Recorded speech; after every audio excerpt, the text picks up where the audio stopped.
Welcome to the Big Dawg Crypto Podcast. This is your number one crypto podcast to hear directly from the movers and shakers, innovators, and disruptors in the cryptocurrency industry. Follow on Twitter for updates and to communicate directly at Woof Big Dawg. That's at Woof Big DAWG. Now, here is your host, the one and only Big Dawg Crypto. And welcome to the latest episode of the Big Dawg Crypto Podcast. I am your host, Big Dawg Crypto. This is an account that I have followed for quite a while. A lot of people follow him, and they do for good reason, because of all the stuff on crypto Twitter, it kind of transcends that. And I mean this from a financial perspective. He's going to bring some things that I've never had on the program before. Alex Krüger, how are you doing, brother? Good. Thank you very much for having me. Glad to be here. And let's roll. Well, look, man, I meant what I said on that, and I appreciate that. I've always enjoyed your account. I followed it for a while. One of the things that you do that you bring in that a lot of people don't bring in, and I kind of want to go right into it. Look at the crypto markets, right, and how things are. One of the things you see in the crypto space is more and more crypto people now are starting to realize that there is intertwined, so to say, or there's definitely something that's in common, right, with traditional markets. You talk about macro trends a lot. You talk about things affecting with the market. I want to ask you, when you look at traditional equities and you look at how things are now, how would you put crypto and traditional equities together? And as far as like the correlation now? The thing is, it changes a lot. Mm-hmm. It goes through phases. And to be clear, actually, it's something that people have been forgetting, is that equities and crypto for most of the time, actually until 2020, they were mostly perfectly uncorrelated. You had very brief periods that would indicate to the untrained eye that these things are moving together, when it just happened to be actually mostly coincidence, not fully, but mostly. And if you look at correlations of basically Bitcoin or ETH, or you pick it, you name it, and any equity index, anyone, the correlation trended through almost a decade around zero. Right. Up and down, maybe up to 0.4, and then down to minus 0.4, maybe briefly 0.5, but it was very consistent around zero. And that changed in 2020. Basically, COVID brought in a new, let's call it Corona, not COVID. Corona brought in a new wave of market participants. Mm-hmm. Very different. It brought a lot of macro people that basically looked into Bitcoin and bought into the view, this macro view that basically Bitcoin is digital gold, which for most of the part, I think, is actually an accurate view. That being said, it's still very early. It doesn't trade like gold. So therefore, it is a narrative. It's something that we want and hope it will come to be in the mid to long term. And in the short term, we can trade it on short bursts. Right. So that new crowd came into the market looking at this and basically think, okay, this is gonna the coronavirus and the response from central banks and governments is gonna drive inflation. And therefore, in that environment, gold is going to skyrocket, like in the late 70s, early 80s. And Bitcoin should do the same, but Bitcoin should be basically the fastest horse. This was actually a narrative very well put by Paul Tudor Jones in April 2020. And basically, it unleashed this new world of where basically Bitcoin and equities behaved much alike, basically, with Bitcoin following in close to real time, most of the time, equities. And that basically dominated the markets for most of the time until basically FTX. That correlation started to die out in June after the June crash, which was basically triggered by CPI. So like all the markets crashed together, but basically then right after or at the same time that crashed in equity markets and in other markets, not just equities, bonds, etc. It was a major temporary crash. In crypto, it just basically unleashed a wave of liquidations, as we know, 3 Arrows Capital, and then et cetera, et cetera, et cetera. It just basically snowballed. Right. Since then, correlations diminished sharply, and with FTX, they literally died. And And the thing is, if you're looking at, I mean, you're going to see the FOMC comes in, CPI comes in. If there's a very strong number and there is a very strong move in equities, crypto moves at the exact same time. Now, the thing is, that doesn't account for most of the variability in price any longer. That's the key. Now, the major driver behind crypto price moves is crypto intrinsic variables. It's like it's our own thing. It's basically DCG fears, Grayscale fears, Genesis fears, Binance fears, you name it. All our massive amounts of PTSD-driven fears, which are many of them very valid, but still, it's mostly crypto, and those fears drive flows both ways. We pushed too far down because of that. So basically, correlations broke. You can still see them, but it's not really what's been driving crypto since FTX. Yeah, it's interesting though, because you come from a traditional background, right, in traditional markets and whatnot. I'd like to get more into that in a second, but I think in the crypto space, and I'm sure you've seen this. They're very excited. We're very excited, right? Are always interested with people with traditional financial backgrounds. Will at least give crypto a shot, right? Give Bitcoin a shot, whatnot. And looking at your account, looking at your analysis and stuff, you tend to be fair. You tend to be realistic, but you tend to have a bit of. I feel like you do like crypto. And I'm going to ask you, from traditional markets, did you kind of start to like crypto, or what was it that kind of made you say, okay, look, I want to kind of chart this, right? Or I want to go look at this in the ways that I would with the other stuff? Because am I reading that correctly? You definitely seem like you're positive a bit on the space. The answer is Ethereum. Back in the day, basically looking at Ethereum and just imagining a world of possibilities. Right. Before then, crypto was mostly Bitcoin. It was just an asset that I hold and don't do much about it. Right. Then basically Ethereum. It triggered my imagination into basically seeing a world of possibilities. So basically, there is a lot of scams.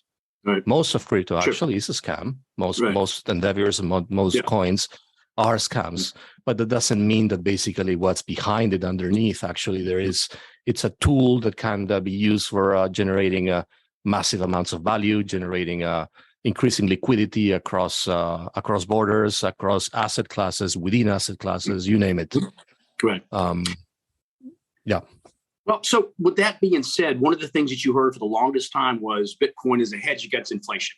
Going back to the past couple of years, and I want to ask you this because that was a big narrative that was said. We've seen what's happened in the past. We see what could be happening in the future. When somebody says to you, Bitcoin is a hedge against inflation, what would you say to them? I would either not say anything and look away, or basically, if I feel like basically talking and debating, start demonstrating how it's absolute nonsense.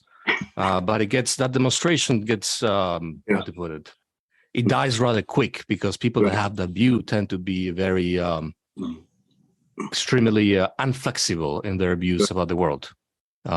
It's like they believe it, and it's pretty hard to change your mind and our minds in general. I include myself. Sure. Once we believe into something very deeply, it's unfortunately very hard for the human psyche to go and shift and say, okay, actually, we may not be that right, and we need to be looking at this thing maybe from a different angle.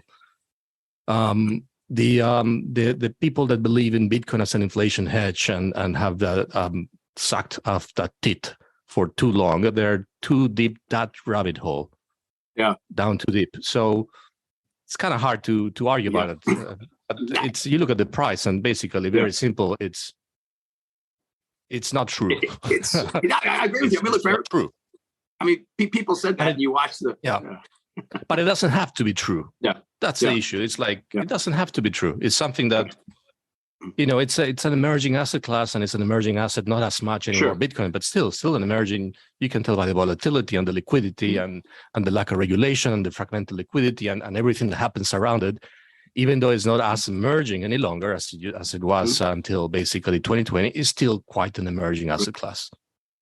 It means it hasn't yet developed its personality and in markets. It's not fully developed. That's one thing. The other thing is that also changes. Personalities change. Let's define personality here as how an asset is behaving in response to external shocks, new information. Sometimes bonds and equities, they trade together most of the time in the last 15 years. But in the 90s, they traded exactly the other way around. And so on. We go through cycles. Some are very short, some mid duration, some are very long cycles, where assets trade one way or another in relation to external shocks, and therefore in relation to other assets that also respond to external shocks, because everything is interconnected, right? So I hope personally that eventually Bitcoin will become an inflation hedge. Right. And I think I would say there's a high probability actually that happens. Hopefully, the sooner the better. We'll see.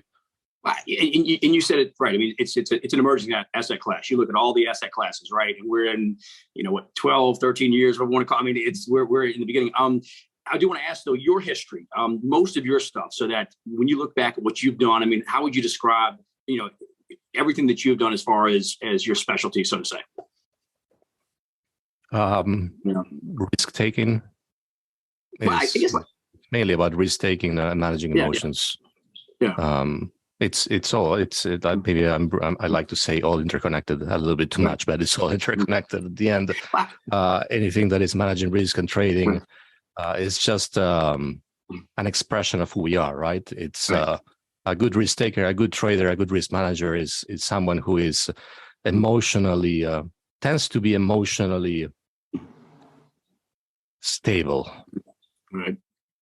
Wow. How did you, with financial markets, though, how did you originally get into, what was it that piqued your interest? Let's say back in the day when you got into financial markets, what was it that you liked about it? I've always wanted to be a banker, actually. That's the answer. Okay. Oh, wow. Okay. Since I was a kid, I wanted to be a banker. Okay. Not just because my family are not bankers. I wanted to be a banker. I wanted to understand. I was talking about this in my teens. I want to understand money, how money goes around, how money moves around, what makes the world tick. Sure. That's money. I want to understand money.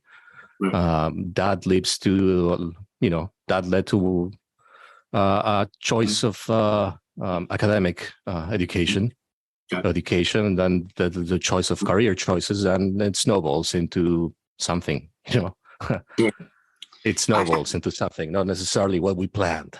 Sure, and that's Well, how does that, when you look at financial markets, you look at where we are in 2023. I mean, we look at the U.S. dollar, right? The strength that it's had and that it has. When you look at stuff, let's just say 5 years down the road, do you want to say, let's say the dollar versus any of the other currencies that kind of come up, or how do you see? Let's just say they take the dollar as an example. Where do you see the dollar, let's say, in 5 years to where we are now? Do you think we're in the same position, or do you think it's changing? A little lower. Yeah, the answer is a little lower. I still think that the dollar has a little lower to go this year.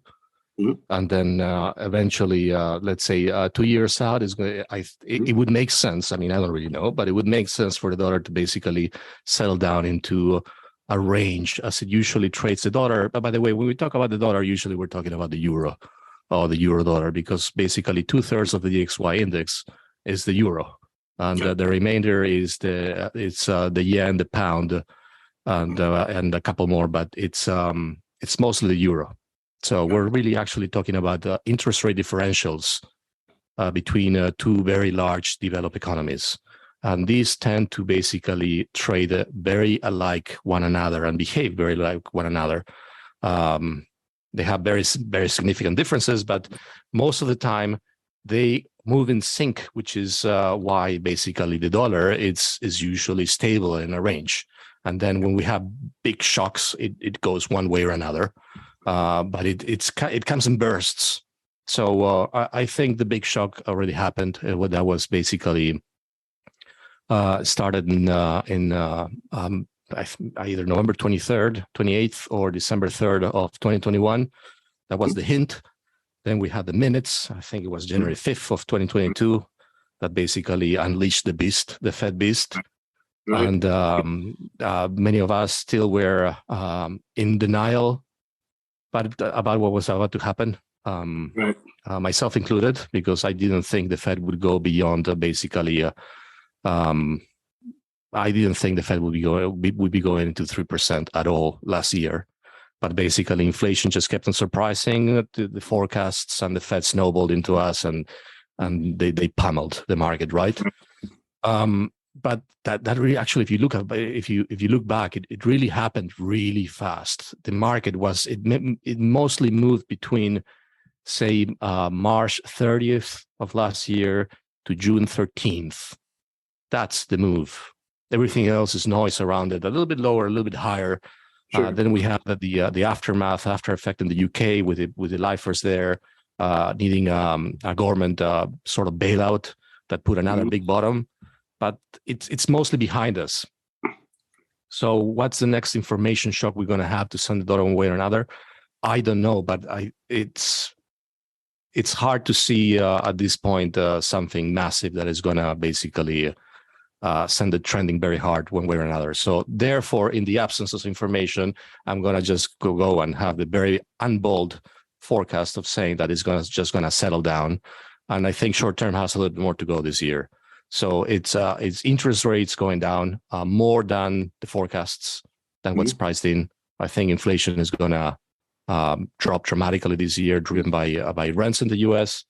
And then afterwards, long term, I've been writing a lot lately, or mostly like small posts, because I don't have time for writing any longer, unfortunately, these days. But it basically, everything to me indicates that this strong view that emerged last year, that basically deglobalization is going to drive a state of deglobalization and a state of perennial war is imminent state.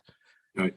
That view is, although it's true, those are minor variables. They're secondary. And what dominates is technology first and the aging population second. So inflation, I think, is going to collapse. And that means interest rates come down back again. The dollar settles and the equities resume their trend higher.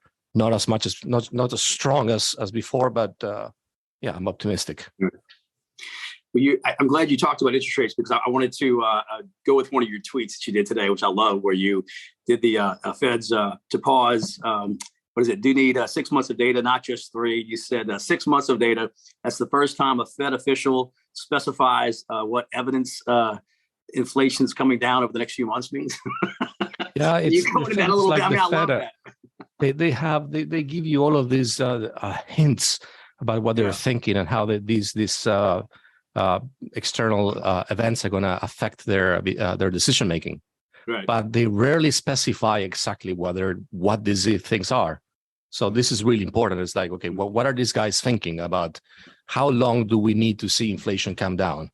Last year, we were actually thinking, nobody knew what they were saying. That, by the way, speaks very poorly of financial journalists, because there's so many things you could be asking these guys at the FOMC, or Powell precisely at the FOMC in that presser, and they don't. You're not. No. So yeah, I think it's good. I think they're going to overshoot. Interesting.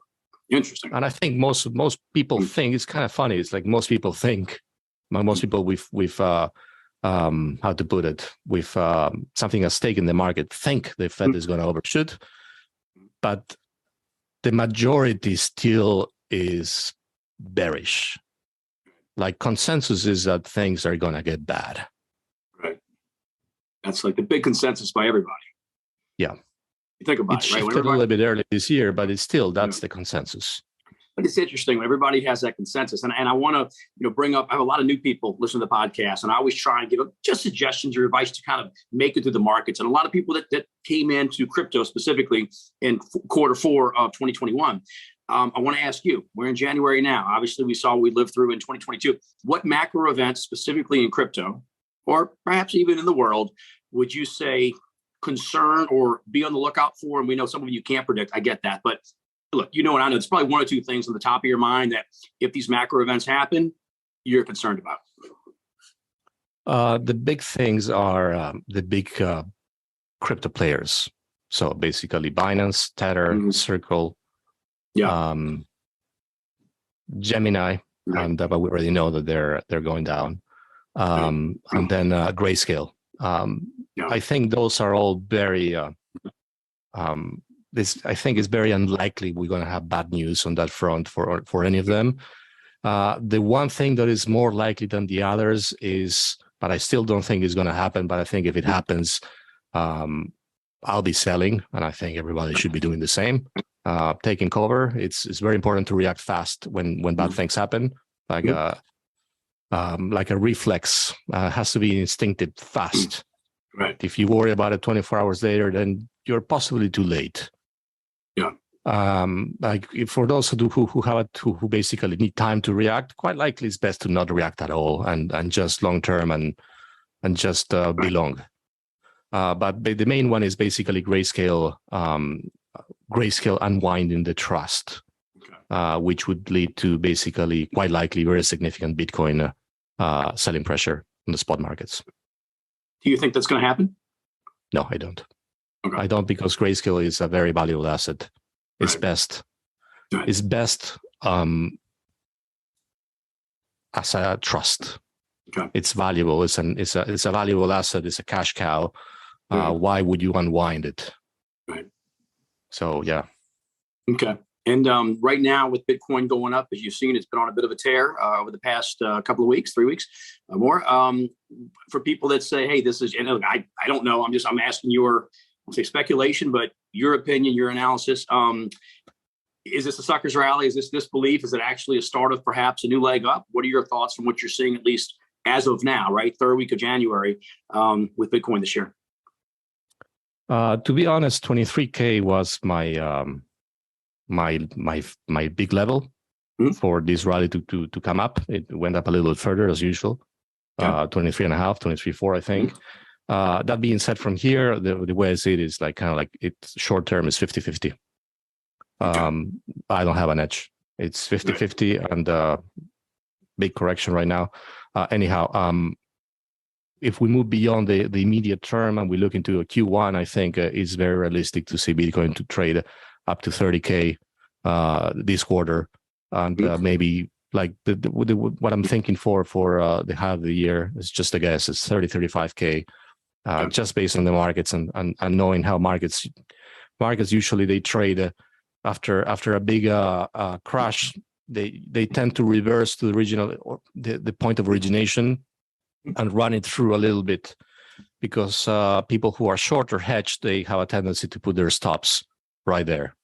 It's like, that's where I need to stop out or flip. That's why I think, I think 30-35K for this year makes sense. Exactly when, I don't know. Yeah. No, those numbers, that makes sense. I could see that. Yeah. And would that be a bull market? You could call it a bull market. You could still call it a bear market. You could call it nothing. It's just a market. There's too much emphasis in this thing of this is a bear market. I think it's excessive. If you think about it, as I was saying before, is if you look at basically most asset classes, everything actually bottomed in the week of June 13th. That was the bottom for almost everything. Exception on the crypto side, we have basically Sol, and we had BTC. Everything else actually bottomed in June. And on traditional markets, bonds bottomed later, bottomed in October, late September, actually, and like right in September. Yeah, I think that's important. It's like, actually, are we really in a bear market any longer? I'm not so sure, but maybe we are. I don't know. We'll see. It's kind of like it's something. It becomes. We only know in hindsight. Right. And in the meantime, I don't really know. I'm bullish. I think we're gonna go further up. It doesn't matter if it changes the perception of this a bull market, bear market, suckers rally. I do think that at the same time as anybody who chases is going to get hurt. Like this is a common tendency among traders that they don't have much time in the market, or just not just traders. I mean, people that take risk, human beings, not traders. It's they buy a little, and they're early and they're right and they make money, and then basically prices go up too much and it triggers something in the brain, and they get pissed and they have all this cash and they go and they buy 4 times more, way higher. They push their average way higher, and then suddenly, well, you're close to the top, and within 3 months you're underwater. It's yeah. Well, it's interesting, like you said, as of a few years ago, where they became correlated, talking about crypto and equities. I mean, a lot of the same things you see, right, in equities, where people FOMO in. You're seeing the same thing here, obviously, crypto, and the same thing where people get nervous and freak out when stuff starts dropping. So, I mean, it's human nature is human nature, right? No matter what the asset class is. Yep, exactly. Yeah, 100%.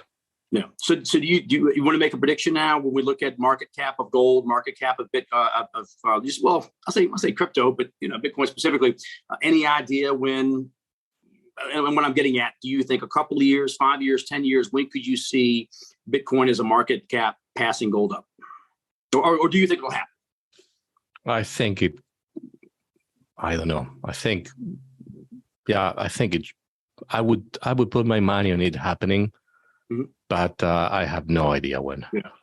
I'm not putting my money there. Right. Basically, I think Bitcoin is an asset that if you are an investor or a speculator with a time frame, or that is longer than 6 months, okay, I think the best way to speculate is on ETH. Because but gold is a horrible asset. Gold is maybe the only asset in history that, adjusted by inflation, is flat in over 1,000 years. It's the stable. Over 1,000 years, it's flat. So the good thing about Bitcoin catching up with gold is that it's the catch up. Until we catch up, there's a lot of outperformance there to be had. But once it happens, it's like, just thank you, but no thank you, Well, do you think Ethereum could ever flip Bitcoin's market cap? I think it will. Not me. I think it will. I have no idea when. I don't talk about the flippening. It's right. That you quite likely, if you search my whole Twitter thing, my 30, 40, 50,000 tweets, whatever, I don't know how many are there, you won't find me saying the flippening once or talking about it. Okay. It also pisses off a lot of people for no reason. Right. It's extremely likely. It's just it generates. The on-chain metrics tell you that transaction fees that Bitcoin produces, and they don't go up. They've been flat for 5 years, 6 years. I don't have the chart in front of me, and I don't look at it very often. But all I know is that every time I look at it, it's flat. And Ethereum is the opposite. And it's not that I'm in max or anything. I'm just like. No, but I'm generally interested in that kind of stuff. And I always tell people, if I ask like just an opinion, right, or a question, and somebody says, can you guarantee it? I said, well, when my crystal ball comes in from Amazon, I can guarantee it. Until then, I'm just giving you my thoughts or opinions. So one final thing on crypto, the halving coming up, I believe, in March of 2024? No, 2024, 25. No, March of 2024. Yeah, 2024. Let me get that straight. I'll say March, April. Do you want to guess? I mean, sometimes we look at the all-time high hitting, after that. Do you want to speculate an ATH on Bitcoin, let's say within 16 months, 18 months after the halving? Or do you like giving price? I mean, and once again, to me, this is just a speculation. It's a guess, right? We don't know for sure, but do you like giving those, or do you want to give one? I don't use them for trading. I give them because people asks. Yeah, otherwise, I'd like for this year is 35K. That's my high for this year. Okay. For next year, it would be somewhere between 35K and say 42, 44. Okay. 42 was a very big level in 2021, and it's how markets trade. It's like if you get to 38, odds are you're gonna break 40. And you're going to get stopped out every single not so good trader who basically likes to short and leverage. Those people are there to get stopped out, basically. So, something like that would make sense. 35 this year. and 35 to 42 to 44 next year. Say 42. Okay. Sounds solid. And it really, one thing I want to say there is like, it really depends on basically on how fast inflation comes down. And if the Fed, like the market, the Fed is saying we will not diminish interest rates in they being so consistent for so many months in saying we're going to hike to the top and we're going to hold and hold and hold, which means that that's what everybody is looking at. And there is a big possibility actually that doesn't happen. And basically in December, we get our first 25 basis points cut. Well, if that happens, we're going to fly. If that doesn't happen, 35K makes sense. It's like, I have no idea, but I'm looking at that. And that's one of the reasons why I think everybody should follow the news very closely, the macro news.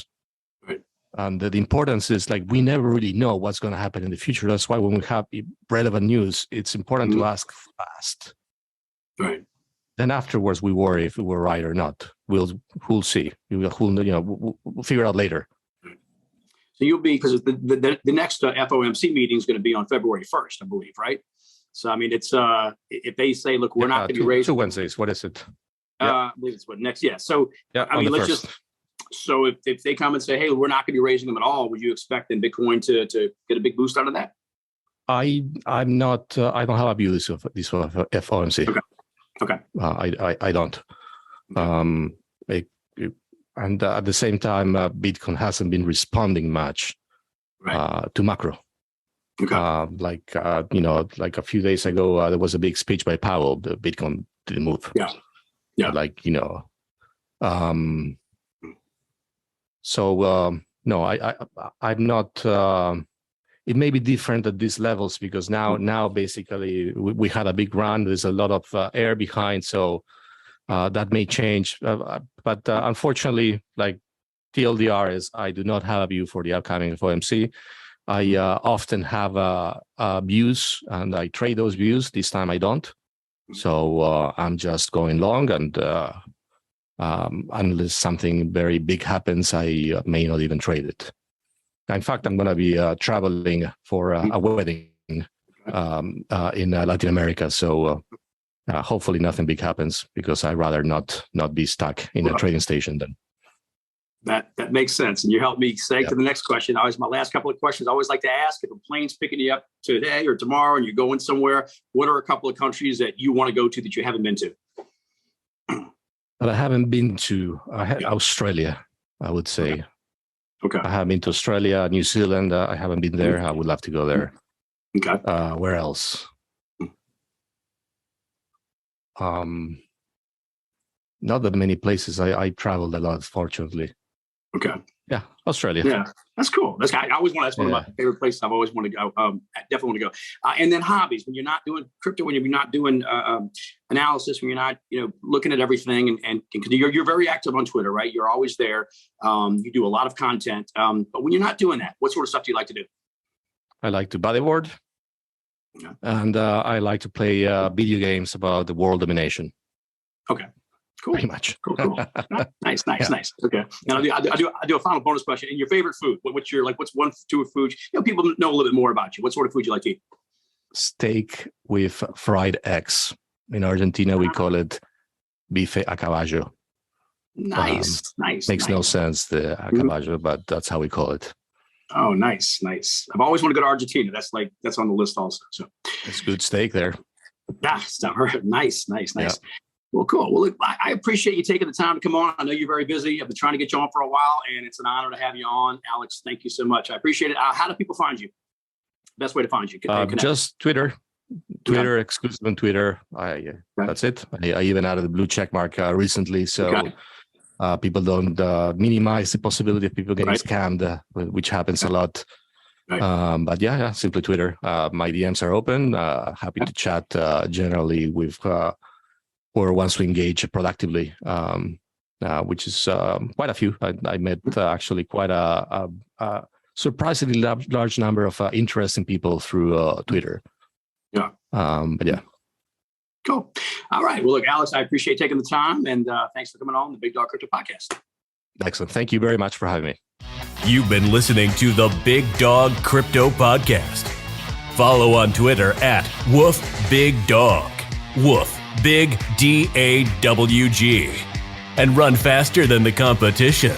Woof, woof.